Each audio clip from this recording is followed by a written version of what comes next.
Every Dragon Ball Z fan has the exact same complaint about King Cold. They call him an arrogant fool who died because he forgot to transform. They assume he was just a lazy king who thought a sword was enough to beat a Super Saiyan. But this is a complete misunderstanding of his biology. King Cold was not an idiot and he did not forget to transform. He was terrified. That massive horned body was not a display of power. It was a biological cage. Today we analyze the horrifying reality of King Cold's hidden potential and why transforming would have been a guaranteed death sentence. Would King Cold's final form be stronger than Perfect Cell? Tell me your theory in the comments right now. To truly understand the terror of King Cold, we must first strip away the superficial observations of his battle on Earth. When he first touches down on the planet, he does not look like a warrior preparing for a grueling contest of strength. He looks like a monarch sitting on a throne of corpses. His physical presence alone commands an absolute despair. He is massive, and he towers over his son with horns that curve upward like a crown of bone. His cape flows with the crushing weight of intergalactic authority. But the most terrifying aspect of his existence is not his vast army, or the fact that he easily survived the planetary explosion of Namek. The true horror lies in what his very appearance implies about the mechanics of his biology. The galactic tyrant known as Frieza explained the anatomical reality of their race in excruciating detail. The various shapes they assume are not transformations designed to multiply their power for combat. They are biological limiters. They are cages constructed by their own DNA to suppress a volatile mutant power that the user fundamentally cannot control. Frieza walked around the universe in his tiny first form because his true unsuppressed power was too vast and violent to contain without destroying his own surroundings. Now observe King Cold standing in the dirt of Earth. He is casually walking around in what visually appears to be the second form of his species. This single visual detail changes the entire context of his character and the hierarchy of the universe. It implies that the King Cold we witnessed was not even utilizing a fraction of his real strength. The monster who made the strongest warriors on Earth tremble in a paralysis of fear was effectively sleepwalking through the cosmos. This begs the ultimate question that has haunted the community for decades regarding whether a true form King Cold would have eclipsed his son in raw power. King Cold is the genetic template of his entire race and a mutant shadow of his ancestors. While Frieza was unstable and leaking energy in his second and third forms, King Cold sits in his second form casually sipping wine. He is perfectly acclimated to a level of power that already drastically exceeds what his son displayed in his base suppression state. If we scale this suppression multiplier, the resulting mathematics become profoundly frightening. But this outward comfort is a deceptive illusion masking a terrifying biological reality. The reason we never witnessed his ultimate power is not merely due to the infamous arrogance of his bloodline. It is a matter of anatomical survival. Consider the physical toll that maximum power exerted on Frieza. When the Emperor of the Universe pushed his final form to 100% on Namek, his stamina drained catastrophically, and his muscles began to tear apart under the stress. His body could not process the astronomical volume of ki he was generating. Now apply that same biological failure to his father. King Cold possesses centuries of accumulated power and raw genetic mass. If his base suppression level is exponentially higher than his son, then his true form would generate an output of energy that breaks the laws of physics. We must propose a dark theory regarding the anatomical limits of his physical vessel. If King Cold ever unleashed his true form, his body would literally melt under the sheer radioactive pressure of his own ki. The atmospheric pressure alone from a standard frost demon transformation is enough to cause tsunamis and hurricanes. For a being of his magnitude, that violent pressure would inevitably turn inward. His cellular structure would ignite. He would become a walking multiversal bomb that would violently destroy himself and atomize everything in his immediate sector of space. He had the best scientists and the most advanced medical technology in the universe at his disposal. He was the infrastructure of the Empire and the absolute state. It is highly probable that his medical officers analyzed his mutant genetics and delivered a grim diagnosis. The massive, dense frame of his second form was not just for intimidation. It was the only anatomical configuration robust enough to keep his volatile soul from burning straight through his flesh. Transforming was not an option for him. It was an execution sentence carried out by his own cells. This horrifying biological constraint completely recontextualizes the final moments of his life and his fatal interaction with the mysterious boy from the future.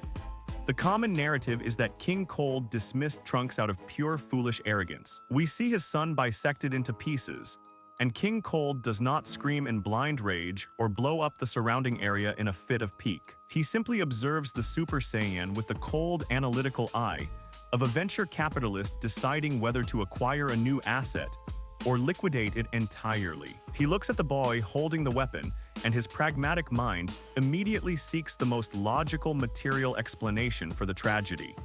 He believes the steel of the sword is doing the actual damage. He cannot possibly conceive of a lowly monkey possessing that kind of raw, absolute power, because in his strictly ordered worldview, true power belongs exclusively to his royal family as a divine birthright.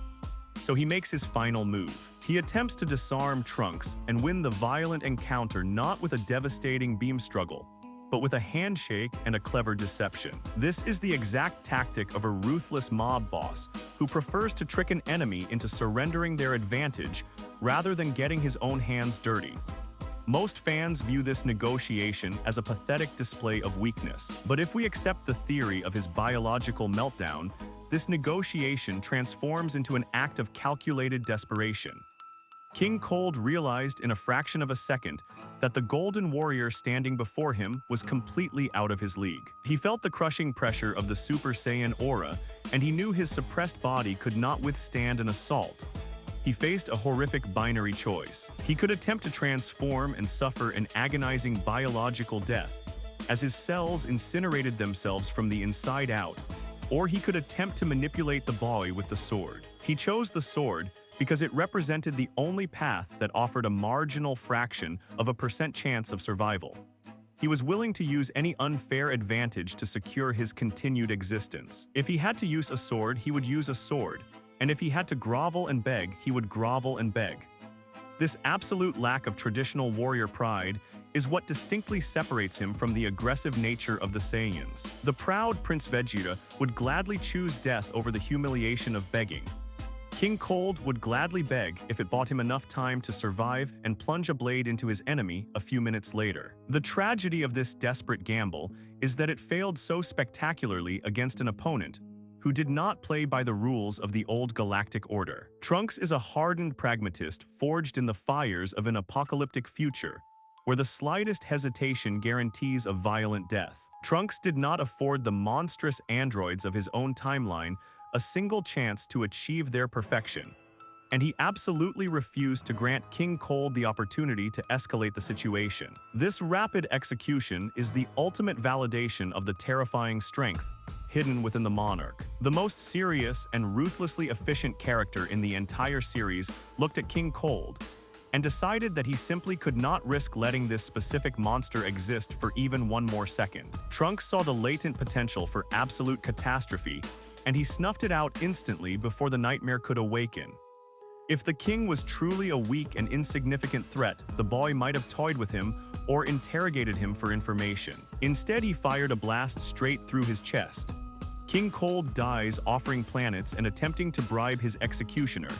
He is a consummate dealmaker who reflexively turns to commerce whenever the threat of violence fails his agenda. He simply cannot comprehend a living being that does not fundamentally desire something material. He assumes every soul in the universe has a price, and he treats Trunks like just another petty mercenary whose loyalty can be easily purchased with enough real estate. The profound look of absolute confusion etched onto his dying face is the look of a ruler whose entire conceptual worldview has just been violently shattered. He realizes in the agonizing final moments of his existence that he is no longer dealing with a reasonable business rival.